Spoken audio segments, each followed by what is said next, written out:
મારા વાલા દેશવાસીઓ, નમસ્કાર.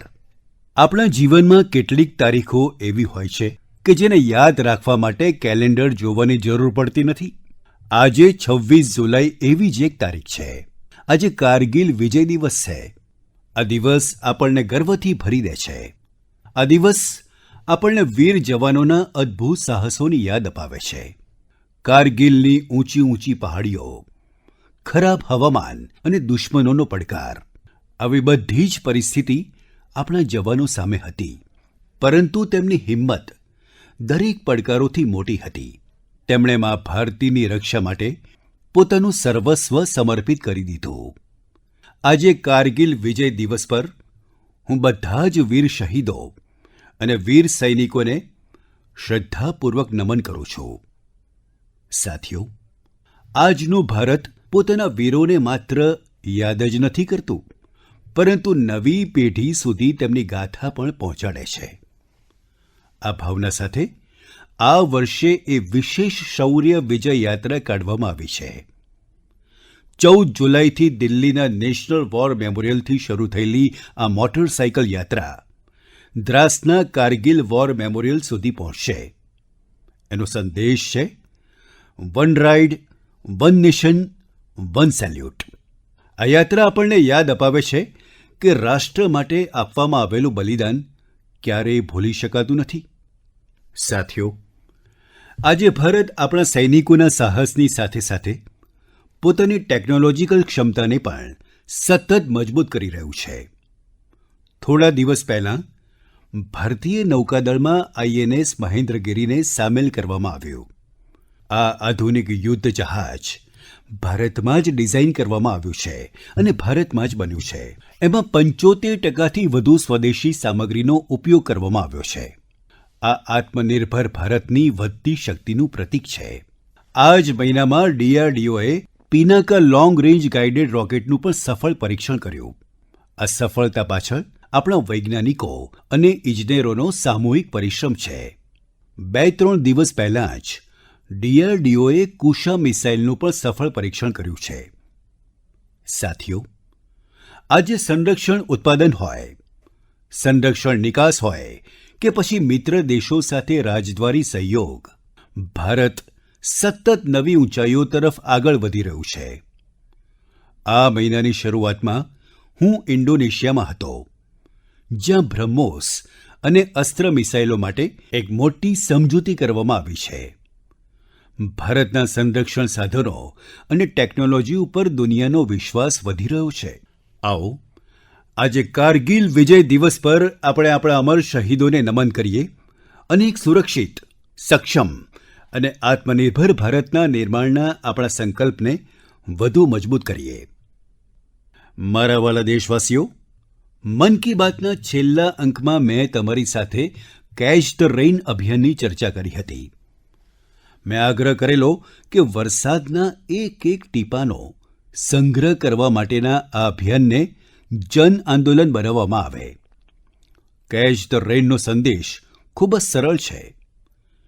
જ્યાં વરસાદ પડે, જ્યારે પણ વરસાદ પડે, પાણીનો ત્યાં જ સંગ્રહ કરવામાં આવે.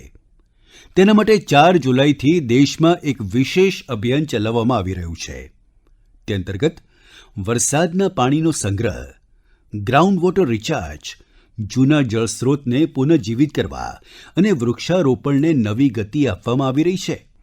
મને ખૂબ જ ખુશી છે કે ગામડું હોય કે શહેર, પંચાયતો હોય કે સામાજિક સંસ્થાઓ, દરેક જગ્યાએ લોકોએ ઉત્સાહભેર ભાગ લીધો છે. ક્યાંક જૂના તળાવોમાંથી માટી કાઢવામાં આવી રહી છે, તો ક્યાંક કૂવાઓ અને વાવને ફરી જીવિત કરવામાં આવી રહી છે. બંધ પડેલા બોરવેલ હવે ગ્રાઉન્ડ વોટર રિચાર્જના માધ્યમ બની રહ્યા છે. સાથીઓ, મધ્યપ્રદેશના સીધી જિલ્લામાં આશરે 1,500 તળાવ બનાવવામાં આવ્યા છે. નરસિંહપુરમાં અમૃત સરોવરને પુનઃજીવિત કરવામાં આવ્યું છે. મહારાષ્ટ્રના નાસિકમાં મોટા પ્રમાણમાં પાણીના સંચય માટેની ક્ષમતા વિકસિત કરવામાં આવી છે. આંધ્રપ્રદેશના નાંદિયાલમાં તમામ ગ્રામ પંચાયતો આ અભિયાન સાથે જોડાઈ છે અને જૂના તળાવોને ફરીથી ઉપયોગી બનાવવામાં આવી રહ્યા છે. આપણા શહેરો પણ પાછળ નથી. છત્તીસગઢના કોરબા, ઓડિશાના ભુવનેશ્વર અને આંધ્રપ્રદેશના વિજયનગરમમાં આ અભિયાનના ઉત્સાહજનક પરિણામો જોવા મળી રહ્યા છે. આવો આપણે આપણી આસપાસ એક તળાવ, કૂવો કે વાવની જવાબદારી લઈએ અને પાણીના એક એક ટીપાને બચાવીએ. આજે બચાવવામાં આવેલું પાણીનું એક એક ટીપું આવનારી પેઢીના ભવિષ્યની સૌથી મોટી પૂંજી છે. મારા વ્હાલા દેશવાસીઓ, થોડા જ દિવસ પહેલાં ગ્લાસગોમાં કોમનવેલ્થ ગેમ્સ શરૂ થઈ ગઈ છે. દેશનો દરેક નાગરિક ભારતીય સ્પર્ધકોને સતત પોતાની શુભેચ્છાઓ આપી રહ્યો છે. એમને આશા છે કે દરેક ખેલાડી અને એથ્લેટ શ્રેષ્ઠ પ્રદર્શન કરે અને લોકોના દિલ પણ જીતે. સાથીઓ, આપણા યુવાઓએ હાલના દિવસોમાં જ સ્પોર્ટ્સમાં અનેક શાનદાર સફળતાઓ મેળવી છે. પીવી સિંધુ બેડમિન્ટનમાં જાપાન ઓપનનો ખિતાબ જીતનાર પ્રથમ ભારતીય બની ગઈ છે. તેની આ સફળતા ઉપર સમગ્ર દેશને ગર્વ છે. ભારતીય મહિલા ક્રિકેટ ટીમે પણ લંડનના લોર્ડ સ્ટેડિયમમાં પોતાની પહેલી ટેસ્ટ મેચ જીતી છે. આ એક ઐતિહાસિક જીત છે. આપણી ટીમે 270 રનના મોટા અંતરથી આ ટેસ્ટ જીતી છે. પરંતુ વાત માત્ર આટલી નથી. લોર્ડ્સના લાંબા ઇતિહાસમાં આ મહિલાઓની ટીમની પ્રથમ ટેસ્ટ હતી. 1983માં આ જ મેદાન ઉપર ભારતે પોતાનો પ્રથમ વિશ્વ કપ જીત્યો હતો. હવે આપણી નારી શક્તિએ આ જગ્યાએ દેશનું નામ રોશન કર્યું છે. સાથીઓ, કેટલાક નાના પ્રયાસો એવા હોય છે કે જે ખૂબ જ મહત્વ ધરાવે છે. મને કેરલમમાં એર્નાકુલમના સાઉથ ચિત્તુરમાં સ્પોર્ટ્સના એક આવા જ પ્રયાસની ખબર પડી છે. ત્યાં એક સ્કૂલમાં સંસ્કૃત ક્લબ છે. તેના ટીચર અભિલાષજી ખૂબ જ અનોખી રીતે સંસ્કૃતને લોકપ્રિય બનાવી રહ્યા છે. આ પ્રોજેક્ટને અક્ષર કંદુક નામ આપવામાં આવ્યું છે. તેમાં સંસ્કૃતના અક્ષરોને ફૂટબોલમાં ઉપયોગમાં લેવાતા શબ્દો સાથે જોડીને ખૂબ જ સરળ રીતે સમજાવવામાં આવે છે. તેનાથી શીખવામાં આનંદ મળે છે. સાથે સાથે રમતગમત સાથે લોકોનું જોડાણ પણ વધે છે.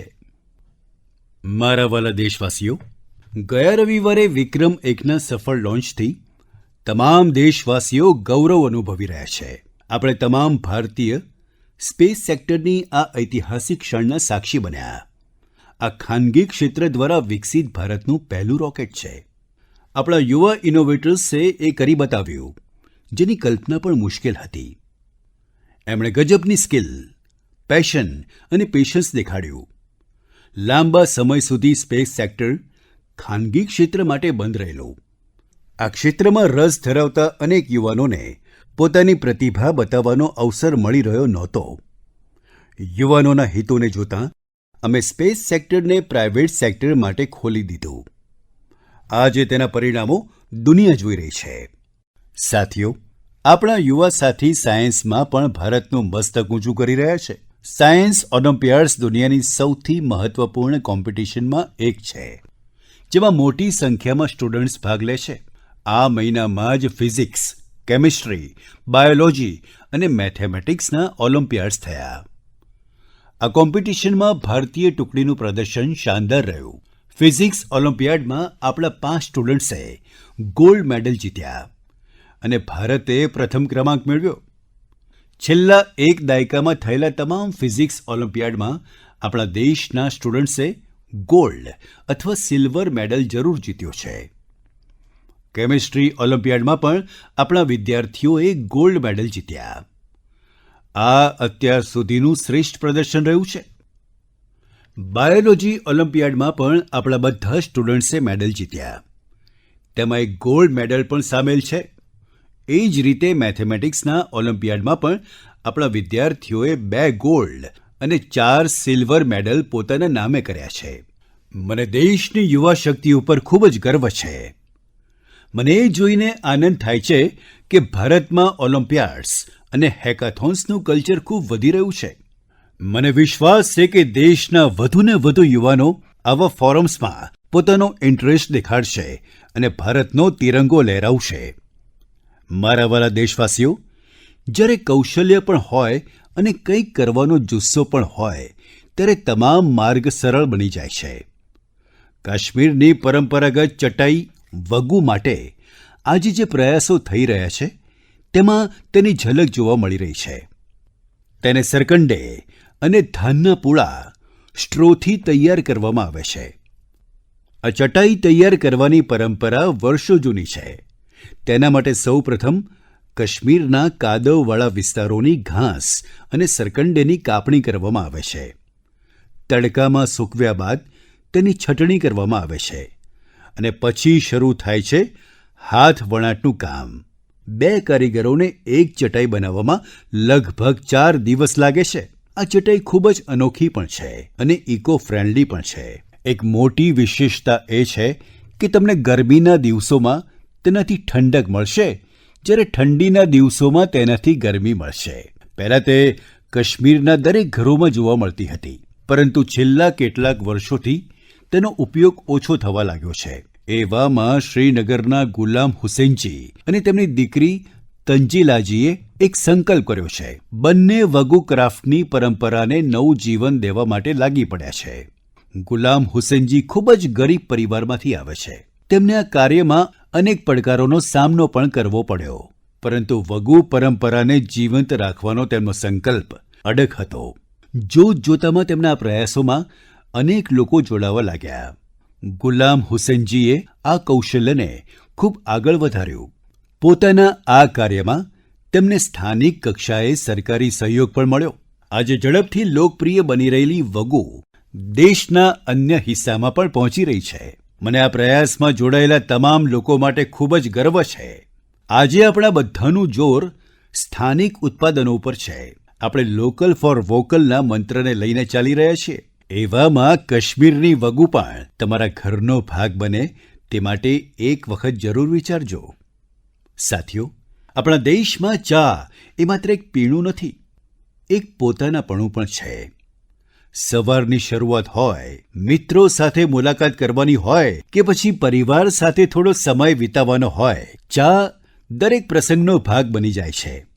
એમ તો તમે પણ ખૂબ સારી રીતે જાણો છો કે ચા સાથે મારો સંબંધ શું છે, પરંતુ આજે હું જે ચાની ચર્ચા કરી રહ્યો છું તેણે માત્ર સ્વાદ જ નથી આપ્યો, પણ અનેક બહેનોના જીવનમાં આત્મનિર્ભરતાની નવી ખુશ્બુ મિલાવી દીધી છે. ઉત્તર પ્રદેશના બિજનોર જિલ્લાના લખીવાલા ગામમાં સેલ્ફ હેલ્પ ગ્રુપથી જોડાયેલી મહિલાઓએ વિદુર પ્રેરણા સ્વદેશી હર્બલ ટી તૈયાર કરી છે. તેમાં લેમનગ્રાસ, ગિલોય, જેઠીમધ, તુલસી, કાચી હળદર, તજ, ઇલાયચી અને વરિયાળી જેવી કુદરતી સામગ્રી સામેલ છે. પોતાના અનોખા સ્વાદ અને ગુણોને કારણે આ ચા ખૂબ જ ઓછા સમયમાં લોકો વચ્ચે પોતાની ઓળખ બનાવી ચૂકી છે. પ્રયાગરાજના મહાકુંભ અને દિલ્હીના ઇન્ટરનેશનલ ફૂડ ફેસ્ટિવલમાં આ હર્બલ ચાએ ખૂબ જ પ્રશંસા મેળવી છે. વિદેશથી આવેલા લોકોએ પણ તેમાં રસ દેખાડ્યો છે. સાથીઓ, સૌથી પ્રેરણાદાયી વાત તો તેની શરૂઆત છે.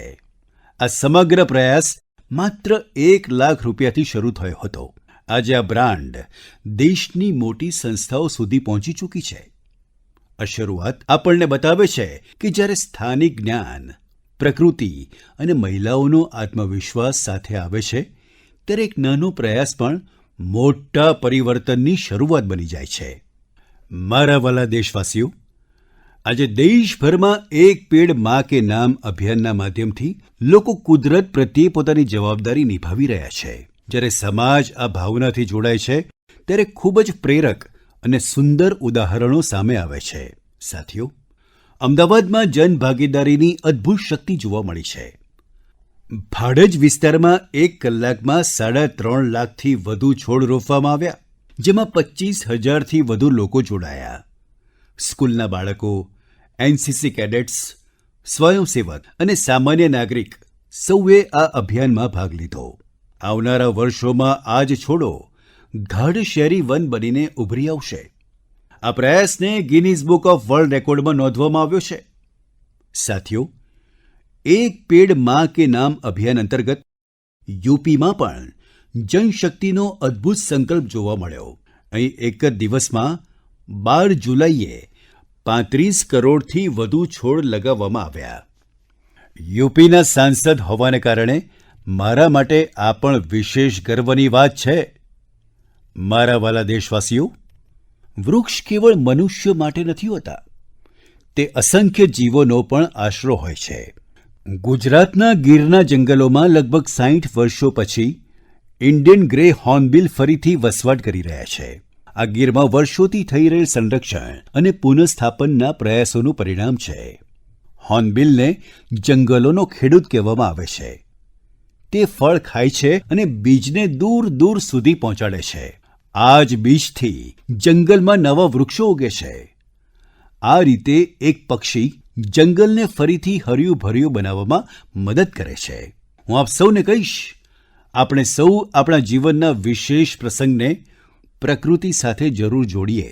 એક પેડ માં કે નામ લગાવીએ. આજે રોપેલો એક નાનો છોડ આવનારી પેઢી માટે લીલોતરી, સ્વચ્છ હવા અને સુંદર ભવિષ્યનો વારસો બની શકે છે. મારા વ્હાલા દેશવાસીઓ, આપણે સૌ જાણીએ છીએ કે આજે પ્લાસ્ટિક પ્રદૂષણ સમગ્ર દુનિયામાં પર્યાવરણ માટે એક મોટો પડકાર બની ચૂક્યું છે. સિંગલ યુઝ પ્લાસ્ટિકનો કચરો કેટલાય વર્ષો સુધી પ્રકૃતિને નુકસાન પહોંચાડી રહ્યો છે. માટે પ્લાસ્ટિકનો યોગ્ય નિકાલ ખૂબ જ જરૂરી છે. સાથીઓ, બિહારના સીતામઢીમાં વેસ્ટ ટુ વેલ્થનું ઉત્તમ ઉદાહરણ સામે આવ્યું છે. અહીં કચરાને રિસાયકલિંગ કરીને તેમાંથી આકર્ષક બેન્ચ બનાવવામાં આવી રહી છે. એક બેન્ચ તૈયાર થવામાં લગભગ 40 કિલો સિંગલ યુઝ પ્લાસ્ટિક વપરાય છે, જે મજબૂત, ટકાઉ અને આરામદાયક હોવાની સાથે સાથે ઇકો ફ્રેન્ડલી પણ હોય છે. જેને સરકારી શાળાઓ, બગીચાઓ અને સાર્વજનિક સ્થળોએ મૂકવામાં આવે છે, જેના દ્વારા લોકોમાં પર્યાવરણ સંરક્ષણને લઈને જાગૃતિ આવી રહી છે. આ પ્રયાસમાં સ્થાનિક એકમની સાથે જ જિલ્લા પ્રશાસનની મહત્વપૂર્ણ ભૂમિકા છે, જેનાથી સ્થાનિક સ્તરે રોજગારી અવસરો પણ ઊભા થઈ રહ્યા છે. સીતામઢીનો આ પ્રયાસ આપણને બતાવે છે કે રિડ્યુસ, રીયુઝ અને રીસાયકલ આજે માત્ર એક સૂત્ર નથી રહ્યું, પરંતુ આપણા જીવનનો ભાગ બનતો જાય છે.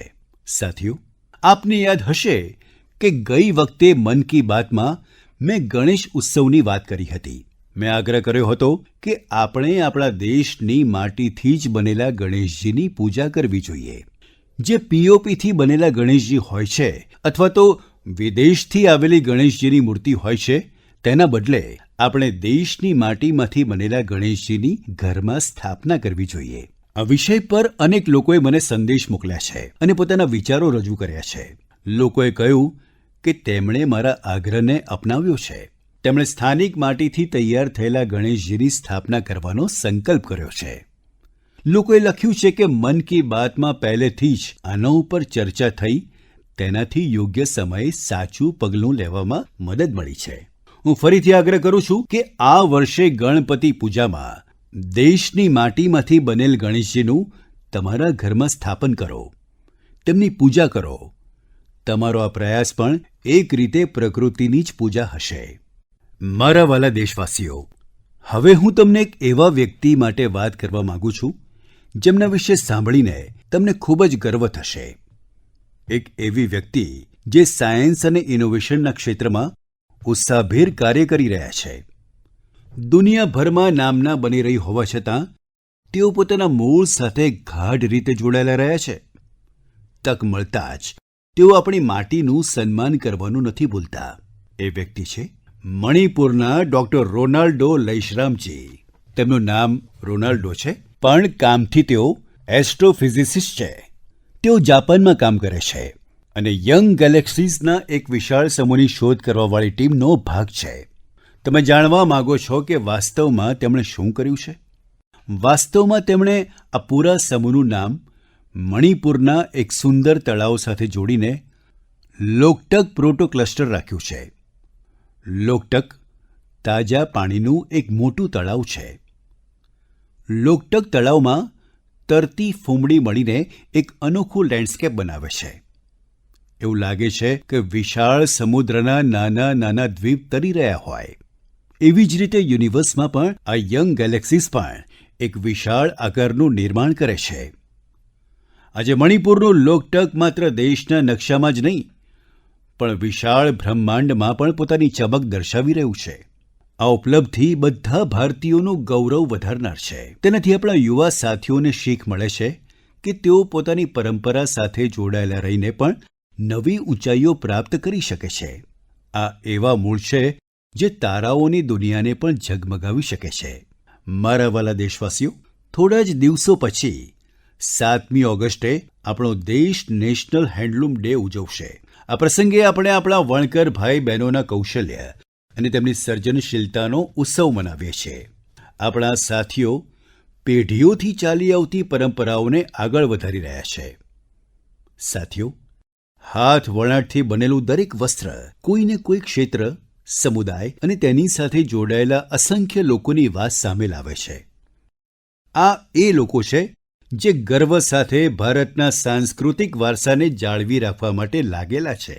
આજના દિવસે મારો આગ્રહ છે કે આપણે હસ્તકલાને પ્રોત્સાહિત કરી આપણા વણકર સાથીઓનું સન્માન કરીએ. આવો આપણે લોકલ ફોર વોકલની ભાવનાને વધુ મજબૂત કરીએ. સાથીઓ, આજે દેશમાં હેન્ડલૂમને જે રીતે પ્રોત્સાહન આપવામાં આવી રહ્યું છે તેનાથી મોટી સંખ્યામાં લોકોનું જીવન સુધરી રહ્યું છે. પોચમપલ્લીથી પટણા અને કુથમપલ્લીથી કચ્છ સુધી તેના અનેક ઉદાહરણો જોવા મળે છે. આજે એવા અનેક લોકો અને સમૂહ છે જે હેન્ડલૂમની આપણી ગૌરવશાળી પરંપરાને નવી ઊર્જા અને ઓળખ આપી રહ્યા છે. કોઈ પોચમપલ્લી એકતની સુંદર પરંપરા આગળ વધારી રહ્યા છે, તો કોઈ મહિલા વણકરોને જોડીને વૂલ પ્રોડક્ટ્સ બનાવી રહ્યા છે. કેટલાક લોકો કેરલમની પારંપરિક કસાવુ કલાને સંરક્ષિત કરી રહ્યા છે. તેનાથી આપણી માતાઓ બહેનોને રોજગાર મળી રહ્યો છે. સાથીઓ, એક વધુ વિષય જેનો હું ખાસ ઉલ્લેખ કરવા માંગુ છું, એ છે ખાદી. આપણે સૌ જાણીએ છીએ કે ખાદી મહાત્મા ગાંધીને ખૂબ જ પ્રિય હતી. છેલ્લા કેટલાક વર્ષોમાં ખાદી ઘણી લોકપ્રિય થઈ છે. છેલ્લા 12 વર્ષોમાં તેના વેચાણમાં 6 ગણો વધારો થયો છે. વેચાણનો આ આંકડો હવે 8,000 કરોડ રૂપિયાની નજીક પહોંચી ગયો છે. મારો તમને સૌને આગ્રહ છે કે આવનારા તહેવારોમાં ખાદીની કોઈને કોઈ, હેન્ડલૂમની કોઈને કોઈ, હેન્ડીક્રાફ્ટની કોઈને કોઈ પ્રોડક્ટ જરૂર ખરીદજો. મારા પ્રિય દેશવાસીઓ, જો તમને પૂછવામાં આવે કે ભારતમાં કેટલા પ્રકારના મ્યુઝિકલ ઇન્સ્ટ્રુમેન્ટ્સ છે, તો તમે વિચારમાં પડી જશો. કેમ કે આપણે ત્યાં ઘણા બધા વાદ્યયંત્ર અને તેની સાથે જોડાયેલી પરંપરાઓ છે. આવા જ પ્રકારનું એક ઇન્સ્ટ્રુમેન્ટ છે ત્રિપુરાનું ચોંગપ્રેંગ. આ તેની ટ્રાઇબલ કોમ્યુનિટીઝમાં ખૂબ જ લોકપ્રિય છે. વાંસથી બનેલા આ વાદ્યયંત્રમાં 3 તાર હોય છે. તેમાંથી નીકળેલું સંગીત ખૂબ જ મધુર હોય છે, જે સરોજ સાથે મળતું આવે છે. કેટલાક કારણોથી યુવાનોમાં તેની લોકપ્રિયતા ઓછી થવા લાગી હતી. એવા સમયે સૂરજકુમાર દેવબર્માજીએ તેને ફરીથી લોકપ્રિય બનાવવાનો સંકલ્પ કર્યો. આજે તેમના પ્રયાસ રંગ લાવી રહ્યા છે. તે ચોંગપ્રેંગની સાથે જ ત્યાંના અન્ય પારંપરિક વાદ્યયંત્ર ઉપર પણ પરફોર્મ કરે છે. Kokborok folk songs, Baul songs, Bengali folk એમને ખૂબ જ ગમે છે. હવે હું તમને એક નાની ઓડિયો ક્લિપ સંભળાવવા માંગુ છું. આ સંગીત તમે ક્યારેય ભૂલી નહીં શકો.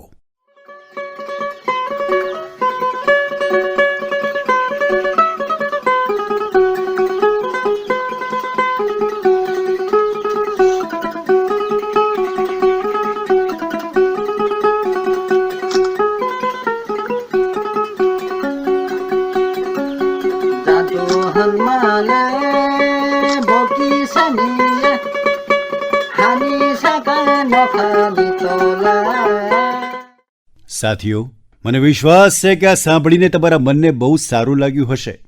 મને દેવ બર્માજી પર બહુ જ ગર્વ છે.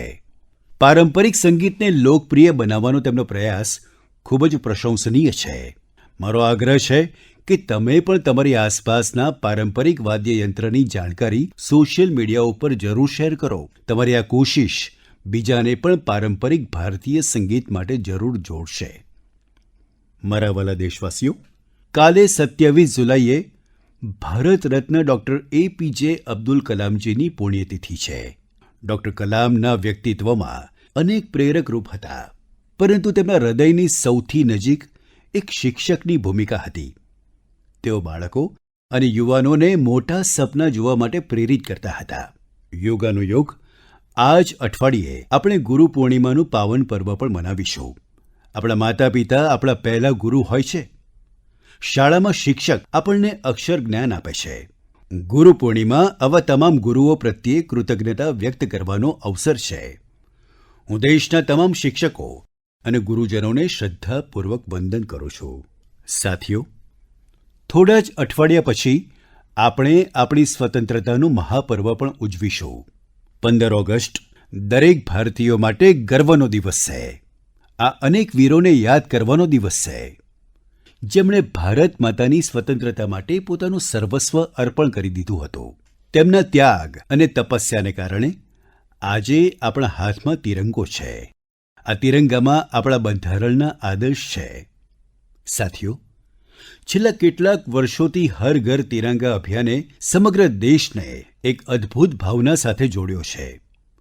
દરેક ઘર, દરેક ગલીમાં તિરંગાનો ઉત્સવ જોવા મળે છે.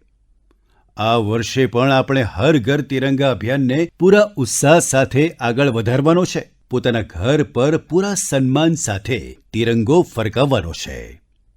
સાથીઓ, દર વર્ષે 15 ઓગસ્ટ પહેલા તમે મને બહુ બધા વિચાર અને સૂચનો મોકલો છો. આ વર્ષે પણ તમે તમારા વિચાર માયગોવ પર જરૂરથી મોકલજો. મને તમારા સૂચનોની પ્રતીક્ષા રહેશે. સાથીઓ, મન કી બાતમાં આજે આટલું જ. આવતા મહિને આપણે ફરી મળીશું દેશવાસીઓની અનેક નવી સિદ્ધિઓ અને પ્રેરણાદાયક પ્રયાસો સાથે. ત્યાં સુધી મને અનુમતિ આપશો. ખૂબ ખૂબ ધન્યવાદ. નમસ્કાર.